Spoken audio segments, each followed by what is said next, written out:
comme ce passage de saint Luc qui nous raconte la guérison du paralytique est riche en enseignements. Je ne parlerai pas de la polémique avec les pharisiens, ni de ce témoignage que nous donne Jésus de sa divinité en allant jusqu'à pardonner les péchés. Je vois d'abord le regard de compassion qu'ont porté les amis ou voisins sur le paralysé. Comment se sont-ils regroupés? L'Évangile n'en parle pas. Mais on peut penser que l'un d'entre eux est allé voir les autres pour leur demander leur aide. Et c'est tous ensemble qu'ils ont contourné les difficultés, qu'ils ont trouvé, inventé une solution, et qu'ils ont osé cette solution. Mais toute leur action se base également sur leur confiance en Jésus.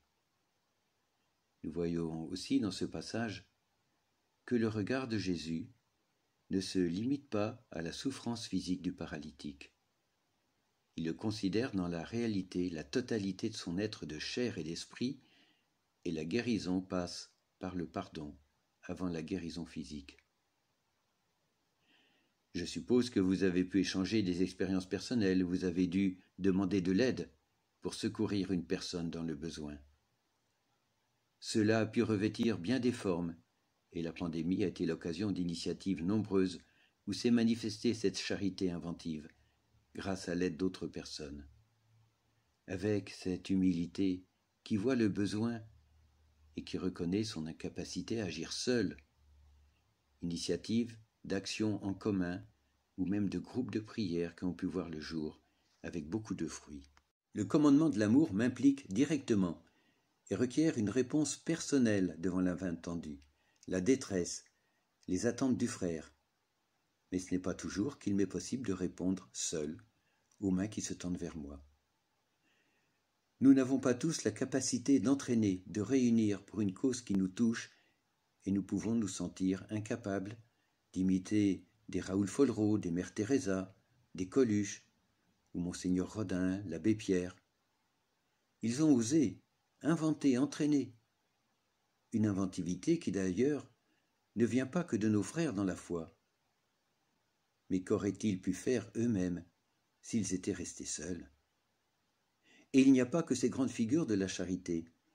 Il y a aussi toutes ces initiatives dont nous avons été témoins ou que nous avons pu découvrir lors de la pandémie. Je pense à des choses toutes simples parfois, comme cette aide apportée par une amie à une infirmière débordée de travail, mère de famille dont le mari est handicapé. Elle a su mettre en place un service de repas confectionné par une petite chaîne de connaissances. Une initiative simple, mais exemplaire, qui a pu susciter d'autres initiatives identiques. Oui, quand je ne peux pas agir seul, j'ai besoin des autres, de leur aide, de leur exemple, de leur expérience, de ce qu'ils ont mis en place et qui demandent des bras et des cœurs. Combien de services dans nos paroisses ou dans nos communes ont besoin de personnes pour répondre à l'attention apportée aux malades, aux isolés et à toutes les pauvretés qui nous entourent. Quand on parle de charité, on a souvent en tête, et à juste titre, les besoins les plus fondamentaux de la personne, la nourriture, la santé, le vêtement, le logement, le travail. Et dans la plupart du cas, c'est grâce à l'aide d'associations que l'on peut venir en aide et faire face à ces besoins tout près de chez nous ou à l'autre bout du monde.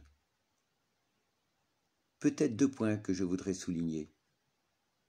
Le danger de l'anonymat de la relation à l'autre et la réduction de la personne à ses besoins matériels. Je m'explique. L'anonymat est le risque de ne satisfaire que sa bonne conscience.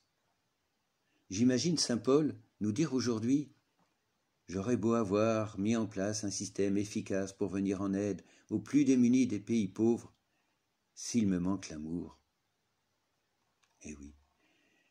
Nous sommes souvent sollicités pour des appels de fonds par de nombreuses associations, et nous pouvons y répondre avec générosité.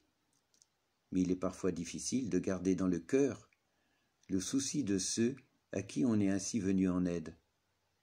Nous pouvons avoir des responsabilités organisationnelles indispensables à la bonne marche d'une association caritative. Mais pensons-nous encore à la finalité de notre travail? Vous avez sûrement imaginé, inventé, bien des moyens pour garder le souci de ceux dont vous vous occupez sans les connaître, et vous pourrez échanger vos expériences sur ce point. Mais gardons en mémoire ce souci de rester proche de celui que je sers.